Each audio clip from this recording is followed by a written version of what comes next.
Today we'll have a look at a pen from a brand I, at this point, had not reviewed before. I was contacted by Catherine from the Sakura Pen Gallery, a Belgian shop with an online presence that sells, or I should say that specializes in Japanese pens, and especially Japanese lacquered pens, so urushi pens, that kind of stuff.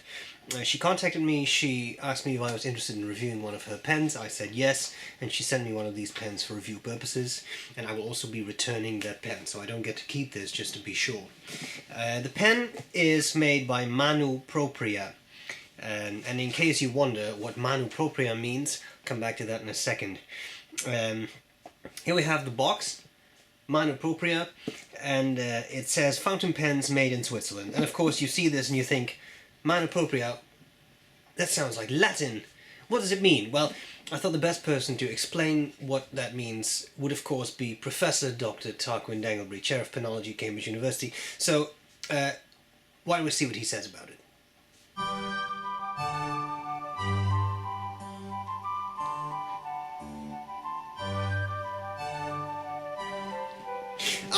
There you are. Professor Dr. Tarquin and Lord Windermere. Yes, and Lord Windermere. I was asked by sbrebrown to give you a little bit of explanation about the term Manu Propria. Manu Propria, alright? As you can see, I'm wearing my robe. I was about to go to bed. He's always very late. He always calls me very late. I don't know why he calls me so late. He always calls me when I'm ready to go for bed. Anyway, what I was going to say, Manu Propria, alright? What does it mean? Latin. Obviously Latin. Obviously. Ablative case, with one's own hand. That's what it means. Manu Propria, with one's own hand. And you could add, in square brackets, sign in front of it. Sign with one's own hand. Quote unquote, bracket, unbracket, etc. Alright? So, sign with one's own hand. Why would you use that? Professor Dr. Dangleby, why would you use it? Why would you use that? Why would you use it? Well, it's very simple. You would use that in a typed document, and sometimes you can't put a signature there. You can't put a signature. There's no room. There's nothing. And there you can say Manu Propria, or MP. M.P. Not Member of Parliament, Manu Propria. You see? That's how you use it, as in this document signed with one's own hand, and then you put your name. Name, Manu Propria, etc. That's how it's used, is it? Yes, it is. And that's why the pen is, or the company, I should say, is named after that expression. Now, if you'll excuse me, I'll go back to reading this very fascinating chapter I was doing on pocket pens. Bye! I mean, I'll gladly see blah blah blah ta-ta. Fascinating, Lord Windermere. Oh yeah? Where's the bird? I want to see pics of... Okay. That was very enlightening. Let's continue on with the pen. Manu Propria. It comes in this large box. It is a large, not so much broad, but it's a very long, slender box. And it says Manu Propria, fountain pens made in Switzerland. The box opens up. And in there, you have these ribbons to tie the pen in place. Is this kimono, which feels a lot like cotton, which actually has a nice, you can see that here, has a nice pattern on it, which I think is sort of a plant with leaves on it. Alright, now this pops open. Has a nice button, by the way. It's a bit, I don't know if this is actual mother of pearl, but it has kind of that feeling to it. And in there is the pen. Now this is a large pen. This is the Manu Propria medium-sized Bo Sakuragawa. Bo means stick. Sakuragawa is a type, it's a lacquer technique that is supposed to look like cherry bark, so the bark of a cherry blossom. And this is the pen. And this is only the medium. The large version is even bigger than this. That's a lot of pen. I'm going to cover the parts of the pen. I'll tell you what I like about it, what I don't like about it, and then I'll do a writing sample. Okay, let's start with the pen. And first of all, this is big, alright? So I'm just using this as a reference. Here to there is about 8 inches. So this is already quite a large pen. At the top of the cap, there isn't anything really. This is what it looks like. It's the same type of lacquer, and then we have the actual pen. Now I'm being careful not to drop this, but as you can see, it does look a bit like bark, with it's even a bit like you have, you know, gnarling in there where branches used to be, etc. Then we have the barrel. The barrel lies flush with the cap. There's just this little slit right there where the cap and barrel meet. And at the end of the barrel there is nothing. This is not a posting pen. You unscrew it. It doesn't require a lot of turns. It's fairly easy to unscrew. And then here you have the pen. Now again, big pen, but not very heavy. It's actually surprisingly light, I thought. We have a step down from the barrel, as you can see there. We have the threads, and then we have the section, the same material, same lacquer as the barrel. Now we have a nib. The nib is a simple nib. It is an 18K nib. It's very shiny, and there is very little on it. It just says 18K 750 and medium, and that's it. This is not a flex nib. It is just a regular run-of-the-mill medium nib, but a gold nib and not an unpleasant one. Feed, nothing fancy there. You unscrew the barrel and you reveal a converter. Now the converter is made by Schmidt, as a lot of converters are. Nothing fancy, was not rebranded, nothing was added to it. It still says Schmidt right there, and that's pretty much all of it. Now this, as I said, is a large pen, and you can see that when you hold it. It's really big, and I really wonder what that large version is like to hold, because this is already really pushing it, I think, in size. The section itself, pleasant shape, pretty thick. It's a pretty girthy section. I can't even put my fingers together holding this, but decent. As you can see, quite a step down from the barrel, and then a little bit of a flare out, a lip that flares out right there. Alright, so there you have it. Pen does not post. If it would post, it would be ridiculous. Even if it would post deeply, that would still be huge. Now, what's the story with these pens? What do I like about it? What do I not like about it? Well, they're handmade, and that is, of course, always interesting. That means a lot of time and effort goes into this, and I can imagine that. There is a lot of detail on the pen, and that's fascinating. The nib is just a stock nib. I thought it was Bock. I'm not absolutely certain. I thought it was Bock. So you get a simple nib that writes well. It's gold, and that's all there's to it. It writes well. I haven't really had any issues with the nib, except on very smooth paper where it starts to skip a little, but then a lot of nibs do.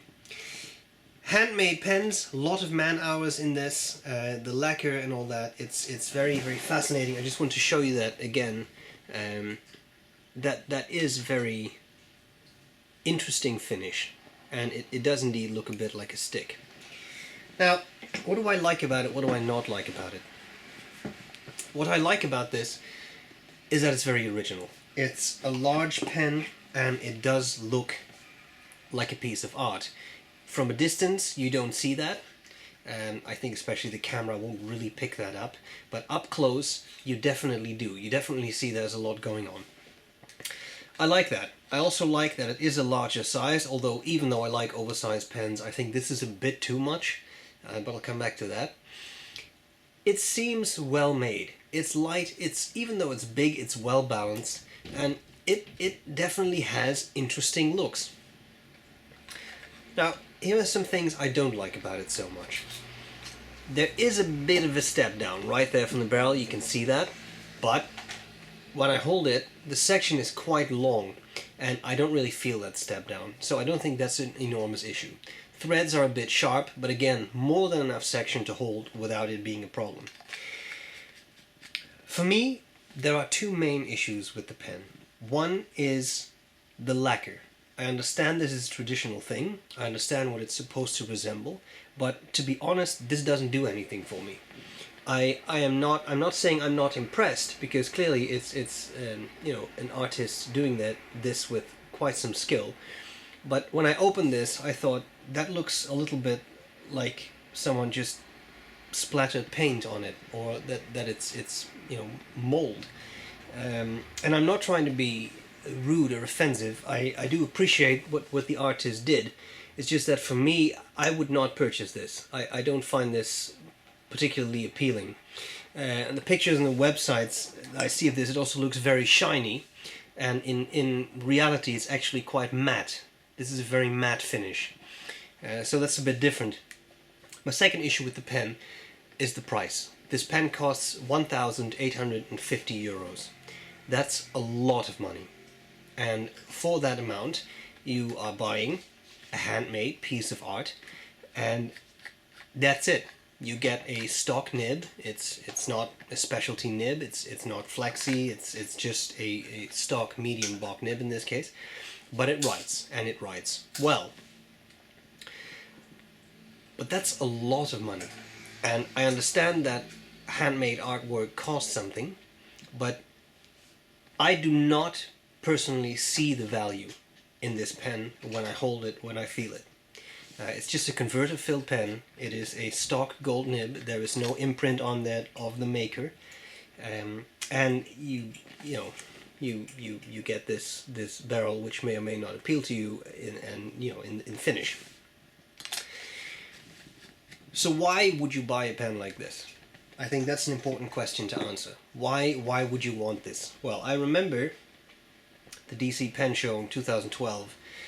We ran into Greg, you know who you are, and Greg, it's not Greg Manuskin, by the way, it's another Greg, and Greg was walking around, and he said he was looking for his ego pen, and if I recall correctly, his definition of an ego pen was a nice, interesting looking pen, preferably a large pen, preferably something you can put on a desk on display and use for signatures. So something that, it's a bit of a show-off thing.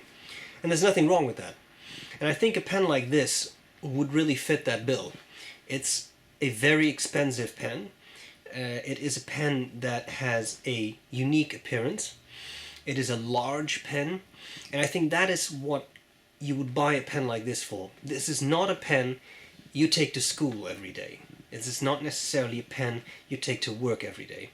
But if you have a nice desk and not a lot of stuff gets stolen in your building, then you can put this on your desk.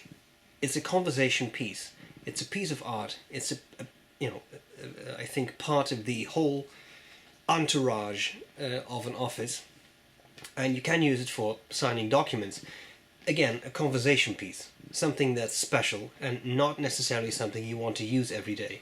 I also think that using this pen for extended writing sessions is not very successful.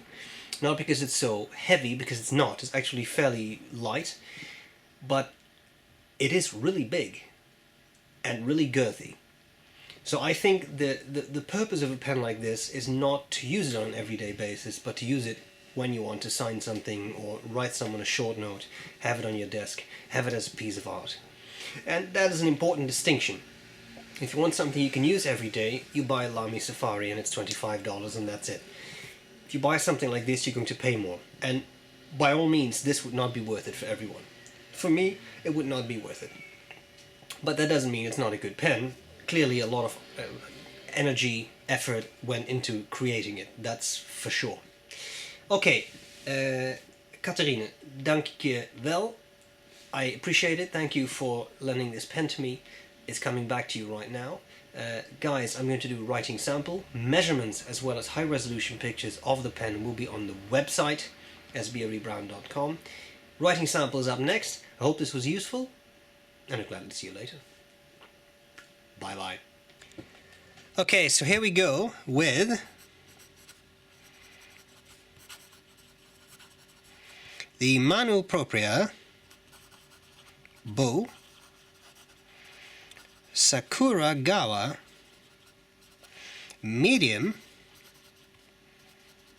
The nib is also medium, and the ink is Mont Blanc Royal Blue. Let's do a bit of writing. This is nice smooth paper, and as you can see, the nib is fairly skippy. As I said earlier, the nib gets a bit skippy on smooth paper. So that may be baby's bottoms, but I mean, especially for a medium nib, I think you would expect a bit more, especially given the price. Fast writing.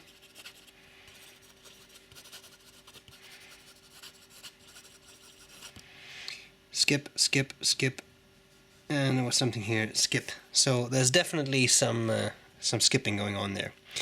Okay, as to wetness.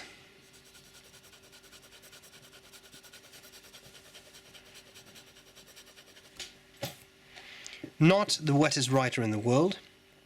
Could benefit from a bit of tuning, I think. And that's, if this would be my pen, I would definitely make it a little bit wetter, and I think it would skip a bit less.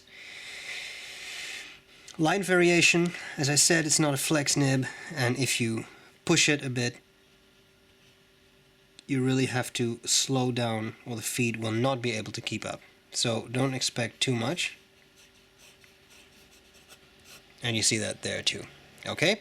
For those of you who enjoy such things as reverse writing, a bit scratchier, and you get a fine. I think this would actually be an extra fine. That's a really fine line you get there. For the record, the nib is smooth. You notice that in the difference. If I would do normal writing, it is a nice smooth nib. Not the smoothest I've ever used, but it's definitely not scratchy.